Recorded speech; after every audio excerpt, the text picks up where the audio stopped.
Pour la prochaine heure, vous écoutez Samedi de lire avec Amélie Boivin-Enfield.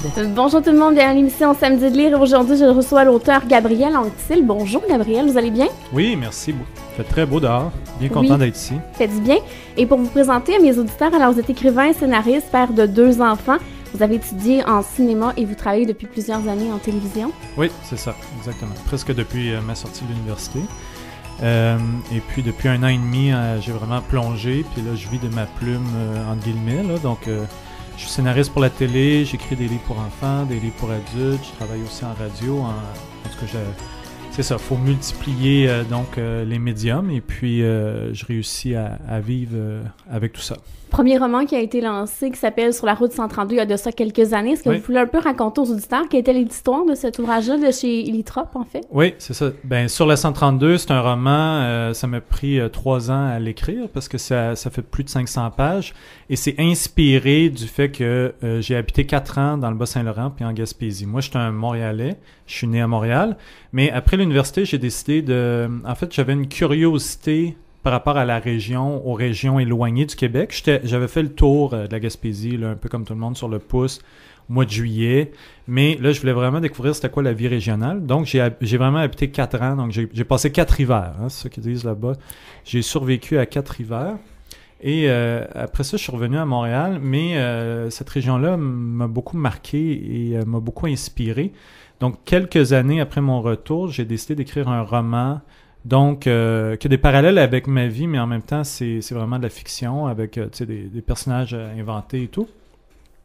Mais c'est l'histoire d'un publiciste, donc montréalais, qui fait plus ou moins un burn-out, là, qui a vraiment comme un épuisement professionnel, mais qui déborde aussi de sa profession.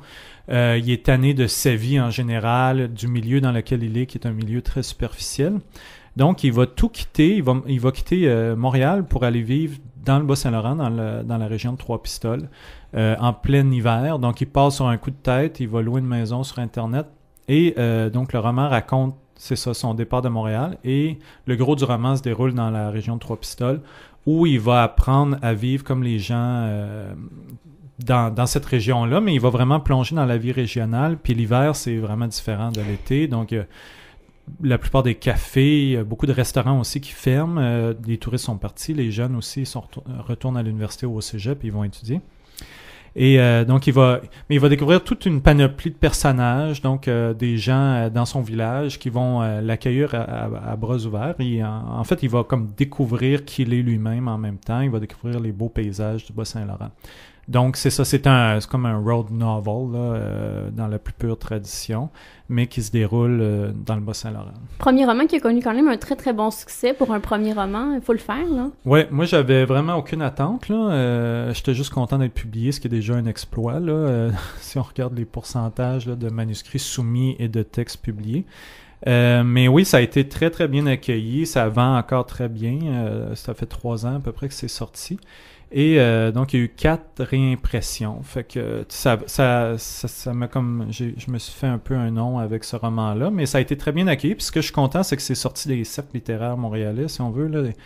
Et ça leur rejoint des gens un peu partout au Québec. Donc, oui, j'étais très, très heureux de la réception de ce roman-là. Et comment on en vient à écrire un premier roman? Ben moi, avant ça, j'avais écrit plusieurs romans ou des nouvelles, mais qui n'ont pas été publiés, puis tout ça était assez mauvais, mais c'est normal, là. C'est en fait, j'ai commencé à écrire, à l'adolescence, et puis j'ai beaucoup écrit. Alors, je me suis formé, mais ce qui est particulier avec la littérature, je pense, comparativement à d'autres formes d'art, c'est qu'il faut avoir quelque chose à dire pour être un écrivain intéressant. Et pour avoir quelque chose à dire, mais ça demande une certaine maturité puis de l'expérience. Alors, je pense que si je n'étais pas allé en région, peut-être qu'encore aujourd'hui, je chercherais des sujets où... Le voyage, ça c'est un long voyage, mais les autres voyages que j'ai faits aussi, ça nous permet de sortir de soi, de se confronter et d'accumuler les expériences. Donc, c'est ça. Je pense que c'est comme ça qu'on devient un écrivain, premièrement, avant même d'avoir écrit une ligne. Et aussi, on est un lecteur avant d'être un écrivain. Donc, moi, j'ai lu énormément. Mais c'est un vieux rêve, donc c'est ça, j'ai l'impression d'avoir travaillé, que ce roman, le premier roman était l'aboutissement de comme une quinzaine d'années d'écriture, de lecture, de recherche, d'expérience. Très, très jeune, vous avez commencé à lire et à écrire? Oui, c'est ça, je pense vers à partir d'à peu près 14-15 ans.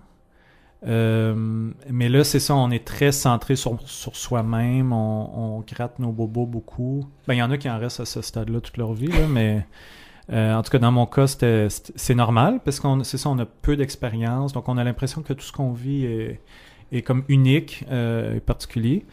Mais c'est ça, c'est vraiment en sortant de moi, en sortant de Montréal, en sortant de mes habitudes que j'ai pu accumuler une certaine dose d'expérience. Puis des rencontres aussi, ça c'était très important.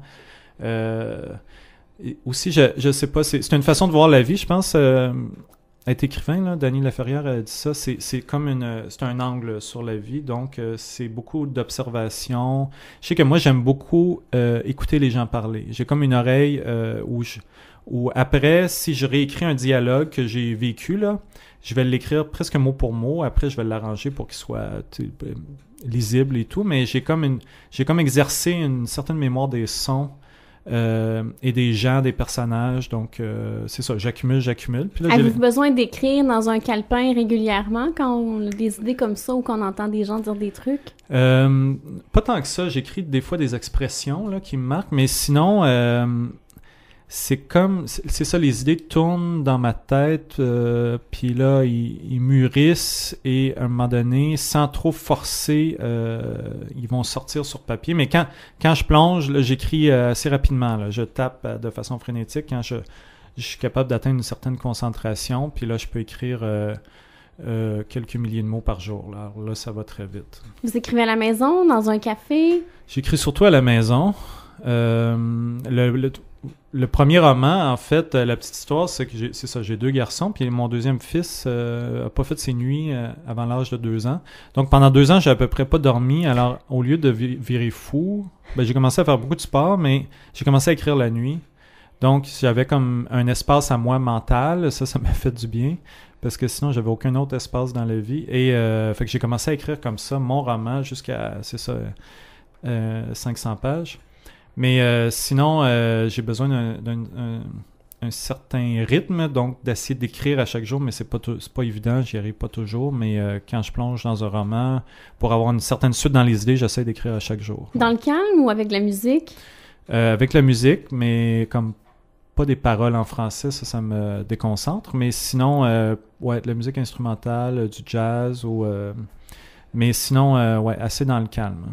Et vous avez publié aussi des albums pour enfants avec Léo? Oui, c'est ça. Là, c'est le 8e qui vient tout juste de sortir. Je pense qu'il n'est même pas en librairie encore. Je l'ai reçu la semaine dernière. Et ça, ces albums-là, c'est vraiment... en fait, ça a inspiré de notre quotidien. Donc, j'ai 2 garçons. Mais mon plus jeune fils s'appelle Léo. Et son grand frère s'appelle Émile. J'ai gardé les noms dans les albums. Puis ça, c'est un peu le même exercice que je fais dans mes autres romans, c'est-à-dire de l'observation. Alors, j'observe ce que mes fils vivent, ce que moi je vis aussi et ce que notre famille on vit. Et donc, je prends un recul, je me dis, bon, par exemple, il y a un album ça s'appelle Mon restaurant préféré. Donc ça raconte l'histoire d'une famille qui s'en va dans un restaurant, puis les enfants, ben, ils virent complètement fous, font tout ce qu'il faut pas faire. C'est le bordel total. Donc ça, on a vécu ça souvent, mais dans un album avec un certain angle plus humoristique, ben ça devient une histoire très drôle, mais qui dédramatise aussi ce que toutes les familles vivent. Ça s'adresse à un public de 2 à 7 ans à peu près? Ouais, c'est à peu près 3-8, c'est comme ça va jusqu'à la première lecture, mais là, on est rendu à 8, c'est vraiment un succès. Ils vont être traduits en espagnol aussi, donc... Distribués partout en Amérique du Sud? Ouais, et aux États-Unis, mais en espagnol. Donc, c'est 2 petits gars, ce qui est quand même assez rare dans la littérature jeunesse, là. Des petits gars, c'est surtout des petites filles, là.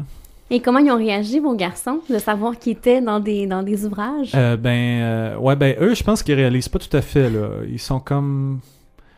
Tu sais, je pense qu'à quelque part, ils pensent qu'il y a beaucoup, beaucoup d'enfants qui ont des livres à leur nom, là, qui racontent leurs aventures, mais dans quelques années, j'imagine qu'ils vont s'en rendre compte. Et là, vous avez publié à l'automne, ben non, au début de l'hiver, en fait, La Tempête. Oui, au mois de... Deuxième roman. Février, oui. Parlons-en de la Tempête. Est-ce que vous voulez un peu raconter l'histoire aux auditeurs?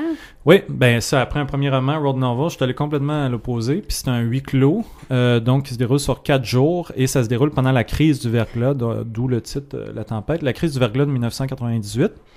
Alors, c'est le personnage de Jean et ses parents, donc Marie et Louis, qui quittent leur maison où ils ont perdu l'électricité et qui s'en vont se réfugier chez leur grand-mère, Irène, et où habite aussi donc le frère de Marie, l'oncle de Jean, Arthur, et sa femme Manon. Donc, bref, ils se retrouvent 2 familles dans une même maison où il y a l'électricité à Outremont.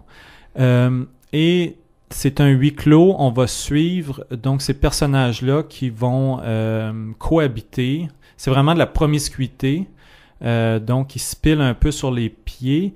Et plus les choses vont, plus la tension augmente et plus Jean, qui est vraiment comme l'observateur privilégié, qui a 14 ans, se rend compte qu'il y a beaucoup de secrets dans cette famille-là ou de non-dits. Beaucoup de squelettes dans le placard. Ouais, beaucoup de squelettes dans le placard. Beaucoup de gens aussi, cette famille-là qui se voyait une fois par année, mais qui pouvait s'éviter. Mais là, on dirait qu'ils sont vraiment face à la réalité.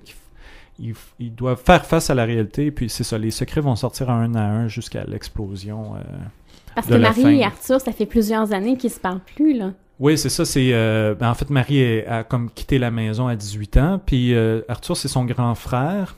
Il y a plusieurs choses qui les lient, mais ça, Jean ne les connaît pas. Et c'est ça, ils ont comme un passé trouble commun, mais depuis que Marie a quitté la maison, en fait, c'est ça, ils sont à peu près pas parlé. Ils s'évitent même une fois qu'ils arrivent dans la maison. Mais Marie arrive dans la maison avec la volonté de faire face, une fois pour toutes, à sa famille, en ayant, disons, l'espoir qu'il va y avoir une certaine réconciliation. Mais ça va pas tout à fait se dérouler comme elle le souhaitait. Et on va découvrir aussi la vie d'Arthur aussi. Tout ce qui est dans sa vie, il n'a pas réussi à faire, ses rêves qui n'ont pas été assouvis. Oui, ben c'est ça. Chaque personnage a essayé de mettre vraiment comme un background, là, c'est-à-dire c'est ça, qu'ils racontent qui ils sont, mais qui ils voudraient être aussi, comment ils se voient. Donc, il y a vraiment un jeu des miroirs que j'ai essayé de faire. Mais bon, Arthur, c'est un verbomoteur, il prend énormément de place. Tu sais, il continue de travailler. C'est un gardien de sécurité, mais il continue de travailler pendant le verglas. Donc, il est absent, présent, mais dès qu'il est présent, la tension décuple là, vraiment d'un coup.